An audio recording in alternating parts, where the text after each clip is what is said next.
Hello, and welcome to the Red Devils Report, where we are United Till We Die. Joined here again by my co-host, capital C, capital O, Greg. How are you doing, bud? What's the story? You almost got that intro wrong. No, I didn't. It's perfect. Sweet as Always anything. perfect. Sweet as anything, you know. Obviously back from our international game Thank God. game week break. Well, I Thank don't God. know. I normally say thank God, but Ireland were actually pretty decent these two games. We were decent here, but unfortunately, It was dead and buried. yeah, it was too little, too late. Or at least we won't have to wait too long for another chance to qualify. Yeah, maybe we'll see. But we're For back now, we're back to a pressing matter. to the Premier League, where the results haven't been much better for us here at United. Obviously, well, I say they haven't been much better. You know, we beat Spurs and then We we have been lost. better, Been a little bit better.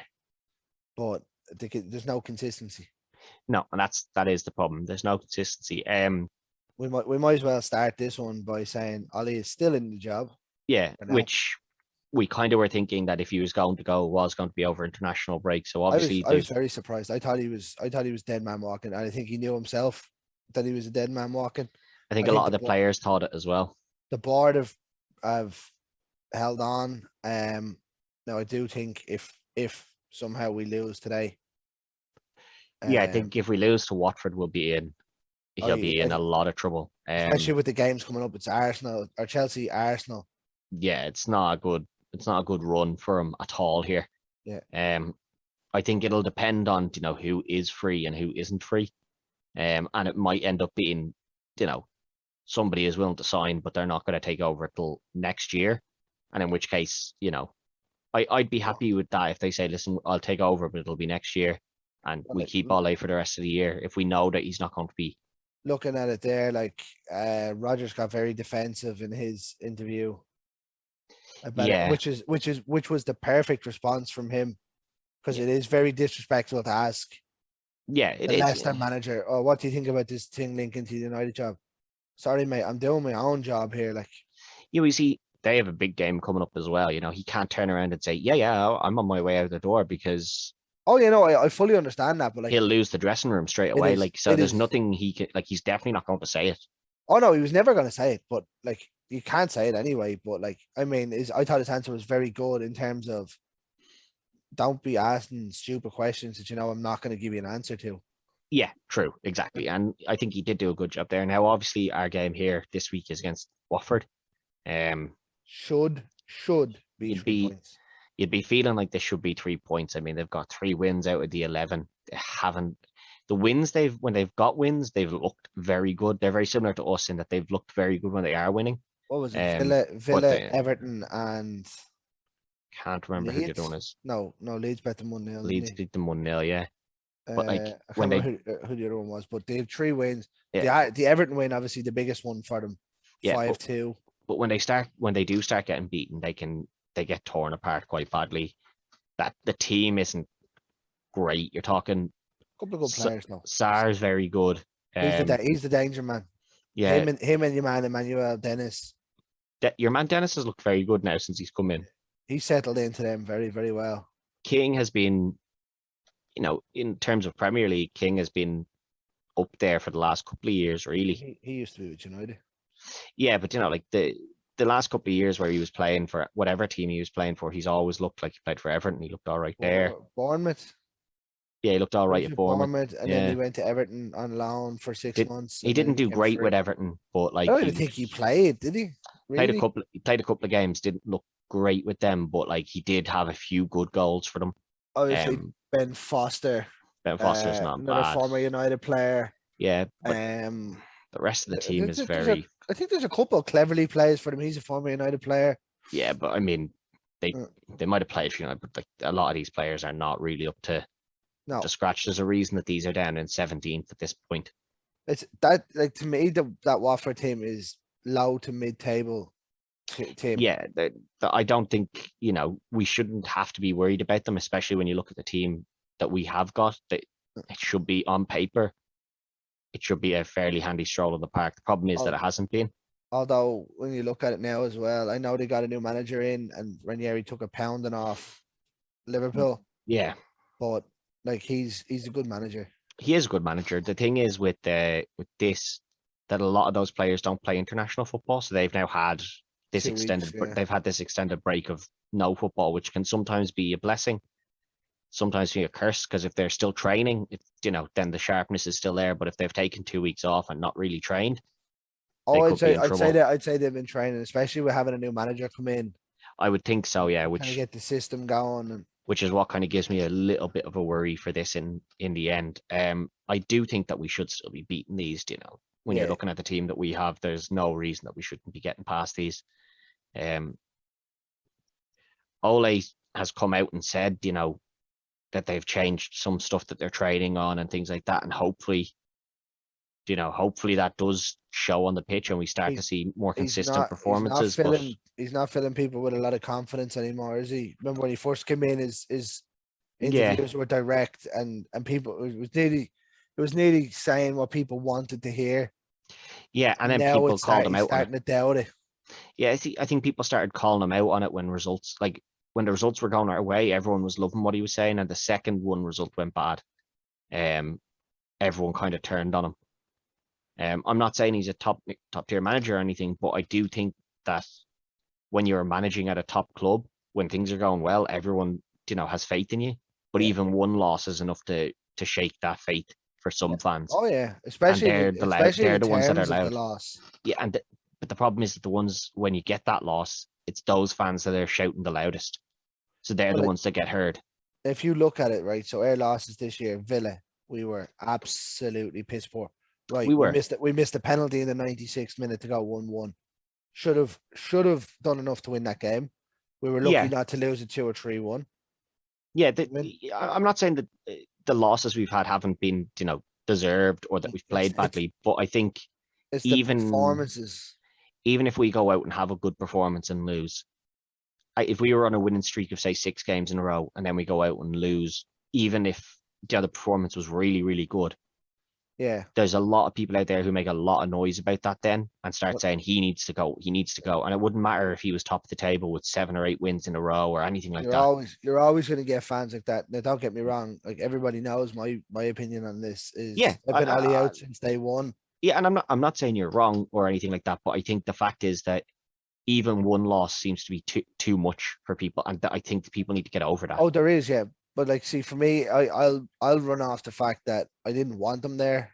Yeah, I thought the appointment was poor. It was. He had that 19 game streak. Well done, fair play to you, mate. Thanks for doing everything he did.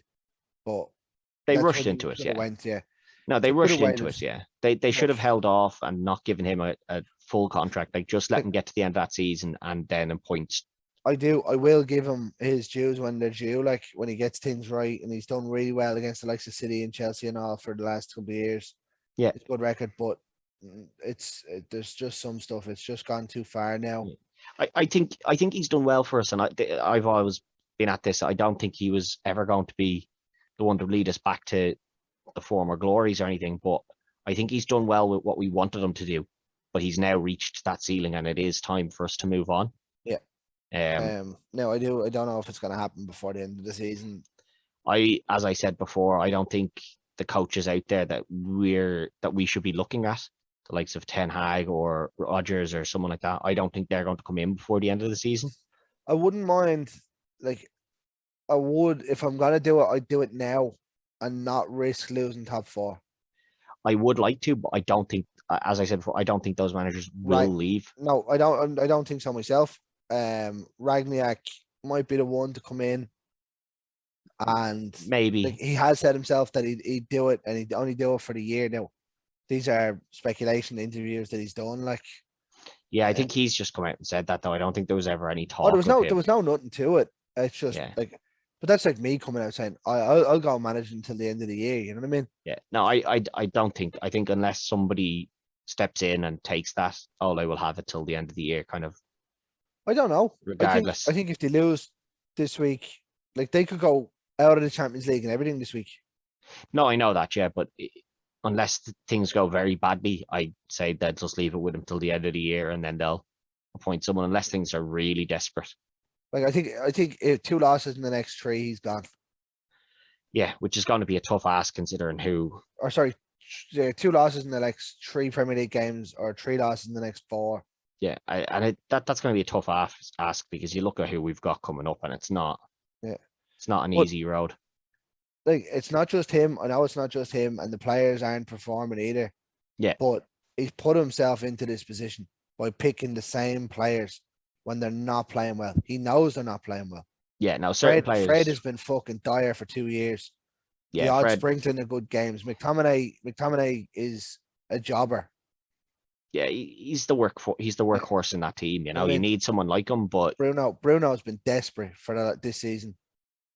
Yeah, his hand's kind of been forced a little bit with Bruno now the last couple of games. Obviously, with Pogba having got himself sent off, I know you could put Lingard in there, but at the same time, I'd rather play a 30% Bruno than play a Lingard. Most of the time, because you don't know what Lingard you're going to get. If you get the one that's playing out of his skin, yeah, but you might get the other one that just is useless for you. Do you know what I mean? Like, this season, we've seen the best and worst Lingard. Like the Champions League game when he gave away the pass to give away the goal. Yeah. Like, do you know what I mean? Like, what even was that? And then the next game, he goes and pops up with an absolute belter against West Ham. The thing is that you see him when he's playing for West Ham, and there's a lot less pressure playing for West Ham. There's a lot less pressure playing for West Ham than there is for playing for Man United. The scope is on you when you play for Man United or for Liverpool or for Chelsea. Yeah. Has to be consistently top level. Whereas at West Ham, if you have a bit of a bad day, somebody else is usually not having a great day either. So, it's as long as you're not the worst player in the pitch, it doesn't really fucking matter. Yeah, which is what tends to happen. But what are you thinking for this game prediction wise? 3-0. I'm assuming 3-0. Watford. 3-0 United, you're saying now, is it? Yeah, 3-0 United, yeah. Ronaldo, Bruno, Ronaldo and Bruno. Ronaldo probably get 2. Yeah, I'm going to go a little bit more pessimistic, and I think it'll be 3-1. I don't know that we're going to keep that clean sheet. I was going to say 3-1, but I just think De Gea on the form that he's in, all right, I know the second goal against City was thing, but how many did he save in that game? You know what I mean? Yeah, no, and he has been. He's been in great form. I just see our defense conceding. We still won't have Maguire back, so. We don't have Varane back. We won't have Varane back, which is a big plus for us. I still think there's a frailty there, so I can see us conceding something to your man Dennis, who's in great form. We'll see. So I would say 3-1, but I think it should be we should all be kind of banking on a win here, which is something that we sorely need. We're gonna play that 5-3-2 formation again. Yeah, I think that's what Solskjaer's gone with, and now that's what he's gonna stick with until he gets sacked or until it proves to be not useful anymore. But yeah, I think that will be the tactic we go with, and hopefully we'll see a nice strong win coming out of this. But I wouldn't even mind a 1-0 win and a good performance. Well, that's what I mean by a strong win. Good performance, not just a scrapey little. We were shite the whole game, but we managed. Isn't it funny? Like you could win a game 1-0, right? And people say you were lucky, but you could dictate the whole game and win 1-0 as well. Or you can dictate the whole game and lose 1-0, and people were like, "Well, you were shy." Yeah, well, that's the thing. Winning those scrappy games is sometimes, that's the mark of a champion, that you do win those scrappy games. But if all of the wins you're getting are scrappy wins, then that's not the sign of a champion. Well, look at Chelsea the last couple of weeks; they've kind of struggled and are winning games. Yeah, but it's not a consistent problem that they're struggling all the time. Which is what we're having. Yeah. So the inconsistency. Like Chelsea have had 3 games maybe that have been poor and won them all. I think where we're having a great game and then 2 bad games. Yeah, exactly. Just make your fucking mind up, lads. Make your mind up and just start playing well. But until after the match, we'll leave it there. And we're always United till we die. So good luck.